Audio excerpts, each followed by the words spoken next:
Halo teman-teman, salam sejahtera semuanya.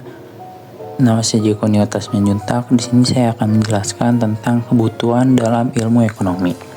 Nah, sebelum itu kalian tahu gak sih apa itu kebutuhan dalam ilmu ekonomi?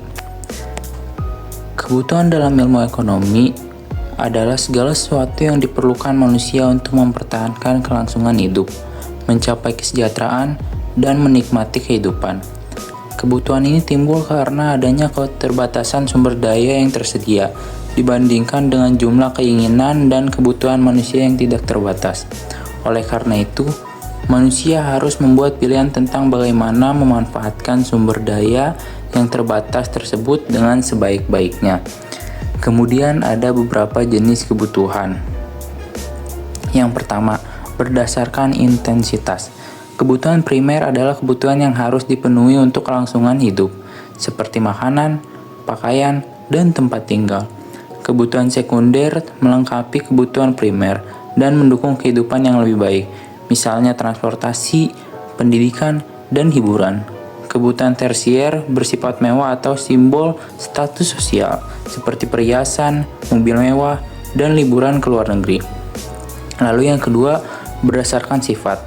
Kebutuhan jasmani bersifat fisik dan terkait dengan tubuh manusia, seperti makanan, minuman, dan pakaian.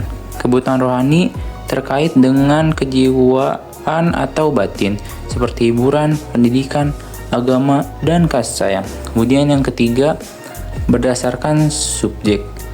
Kebutuhan individu dirasakan oleh setiap individu untuk menjaga keberlangsungan hidupnya, seperti makanan, pakaian, dan pendidikan.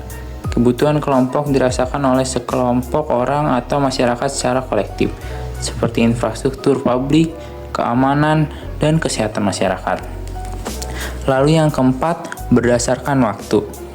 Kebutuhan sekarang harus segera dipenuhi, karena jika tidak dipenuhi dapat mengakibatkan masalah, seperti kebutuhan obat bagi orang sakit. Kebutuhan masa depan ditunda pemenuhannya dan mungkin perlu disiapkan untuk jangka waktu yang lebih panjang, seperti dana pensiun. Lalu selanjutnya ada faktor-faktor yang mempengaruhi kebutuhan. Beberapa faktor dapat mempengaruhi kebutuhan seorang, termasuk usia, jenis kelamin, lingkungan, status ekonomi, dan perkembangan teknologi. Yang pertama, usia. Kebutuhan seseorang dapat berubah seiring bertambahnya usia. Misalnya kebutuhan anak-anak akan pendidikan, sementara orang dewasa mungkin lebih memprioritaskan pekerjaan dan kesehatan. Yang kedua, jenis kelamin. Kebutuhan dapat bervariasi antara laki-laki dan perempuan. Misalnya kebutuhan akan produk kosmetik mungkin lebih besar bagi perempuan. Yang ketiga, lingkungan. Lingkungan fisik seperti iklim dan cuaca, dan lingkungan sosial seperti kebudayaan dan norma sosial dapat mempengaruhi kebutuhan. Misalnya di daerah dingin, orang lebih membutuhkan pakaian hangat. Yang selanjutnya, status ekonomi dan perkembangan teknologi. Tingkat pendapatan dan kondisi ekonomi seorang dapat mempengaruhi jenis dan jumlah kebutuhan yang bisa dipenuhi. Orang dengan pendapatan tinggi mungkin lebih banyak mengutamakan kebutuhan tersier dibandingkan mereka dengan pendapatan rendah. Kemajuan teknologi menciptakan kebutuhan baru dan mengubah cara orang memenuhi kebutuhannya. Contohnya, kebutuhan akan internet dan perangkat elektronik. Status ekonomi. Tingkat pendapatan dan kondisi ekonomi seorang dapat mempengaruhi jenis dan jumlah kebutuhan yang bisa dipenuhi. Perkembangan teknologi. Kemajuan teknologi menciptakan kebutuhan baru dan mengubah cara orang memenuhi kebutuhannya. Kemudian selanjutnya ada tentang masalah ekonomi terkait kebutuhan. Karena sumber daya yang terbatas, manusia menghadapi beberapa masalah ekonomi, seperti kelangkaan, pilihan, efisien, dan efektivitas, dan distribusi. Yang pertama, kelangkaan. Sumber daya yang ada tidak cukup untuk memenuhi semua kebutuhan manusia.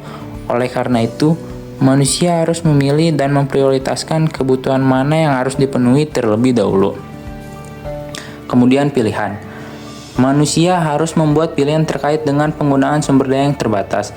Setiap pilihan memiliki biaya peluang atau opportunity cost yaitu nilai dan alternatif terbaik yang harus dikorbankan.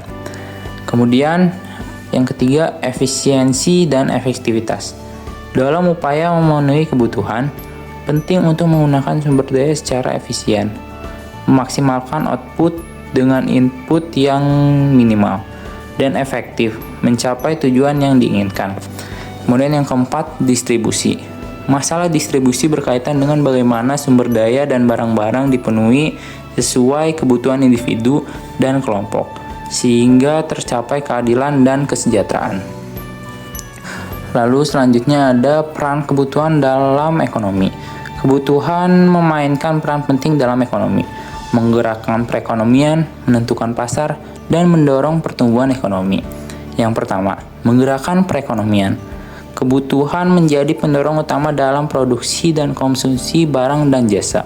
Kebutuhan yang terus berkembang mendorong inovasi dan perkembangan teknologi. Kemudian yang kedua, penentu pasar. Kebutuhan konsumen menentukan permintaan di pasar. Produsen berusaha memenuhi kebutuhan ini dengan menyediakan barang dan jasa yang diinginkan konsumen. Lalu yang ketiga, pendorong pertumbuhan ekonomi. Peningkatan dalam pemenuhan kebutuhan individu dan kelompok dapat meningkatkan standar hidup masyarakat dan mendorong pertumbuhan ekonomi. Alat pemuas kebutuhan dalam ilmu ekonomi merujuk pada segala sesuatu yang digunakan untuk memenuhi kebutuhan manusia. Alat-alat ini bisa berupa barang atau jasa yang dipergunakan agar kebutuhan individu atau kelompok masyarakat terpenuhi. Secara umum, alat pemuas kebutuhan dibagi menjadi dua kategori besar, yaitu barang dan jasa. Barang sebagai alat pemuas kebutuhan. Barang adalah benda fisik yang dapat dilihat, disentuh, dan dipergunakan untuk memenuhi kebutuhan manusia. Berdasarkan sifat dan karakteristiknya, barang sebagai alat pemuas kebutuhan dapat diklasifikasikan ke dalam beberapa kategori berdasarkan cara memperoleh. Barang ekonomi diperoleh melalui usaha tertentu karena jumlahnya terbatas dan harus dibeli atau diproduksi. Contoh, makanan, pakaian, kendaraan. Barang bebas tersedia melimpah di alam dan dapat diperoleh tanpa usaha atau pengorbanan tertentu. Contoh, udara, sinar matahari, air hujan. Kemudian, berdasarkan hubungan dengan barang lain. Barang substitusi bisa saling menggantikan satu sama lain karena memiliki fungsi yang hampir sama. Contoh, margarin bisa menggantikan mentega, teh bisa menggantikan kopi. Barang komplementer saling melengkapi sehingga penggunaannya harus bersamaan. Contoh, mobil dan bensin, komputer dan listrik. Kemudian ada proses pembuatan barang. Berdasarkan proses pembuatannya, barang dapat dibedakan menjadi barang mentah, barang setengah jadi, dan barang jadi. Barang mentah belum diproses atau belum mengalami perubahan bentuk. Barang setengah jadi sudah mengalami beberapa proses pengolahan, tetapi belum bisa digunakan langsung dan perlu diproses lebih lanjut. Barang jadi siap digunakan oleh konsumen untuk memenuhi kebutuhannya tanpa diolah lebih lanjut. Yang pertama, barang mentah. Contoh, kayu, biji besi, padi. Yang kedua, barang setengah jadi. Contoh, baja dan kain. Ketiga, barang jadi. Contoh, meja, roti, dan pakaian. Kemudian fungsi pemakaian barang. Berdasarkan fungsi pemakaiannya, barang dapat dibedakan menjadi barang konsumsi dan barang produksi. Barang konsumsi digunakan langsung oleh konsumen untuk memenuhi kebutuhan sehari-hari. Barang produksi digunakan untuk menghasilkan barang lain atau sebagai alat dalam proses produksi. Barang konsumsi, contohnya makanan, minuman, pakaian. Barang produksi, contoh mesin, alat-alat pabrik, traktor. Jasa sebagai alat pemuas kebutuhan. Jasa adalah bentuk alat pemuas kebutuhan yang tidak berwujud fisik, tetapi bermanfaat untuk memenuhi kebutuhan manusia melalui aktivitas atau layanan yang diberikan oleh seseorang atau sekelompok orang. Jasa tidak memiliki bentuk seperti barang, tetapi nilai atau manfaatnya bisa dirasakan langsung oleh penerimanya. Yang pertama, jasa transportasi, contoh taksi, ojek, dan bus. Yang kedua, jasa pendidikan, contoh sekolah, kursus, dan bimbingan belajar. Yang ketiga, jasa kesehatan, contoh dokter, rumah sakit, apotek. Yang keempat, jasa keamanan, contoh satpam dan polisi. Oke, mungkin segitu saja yang dapat saya sampaikan tentang kebutuhan dalam ilmu ekonomi. Semoga yang saya sampaikan dapat bermanfaat untuk kalian semuanya. Terima kasih, sampai jumpa kembali.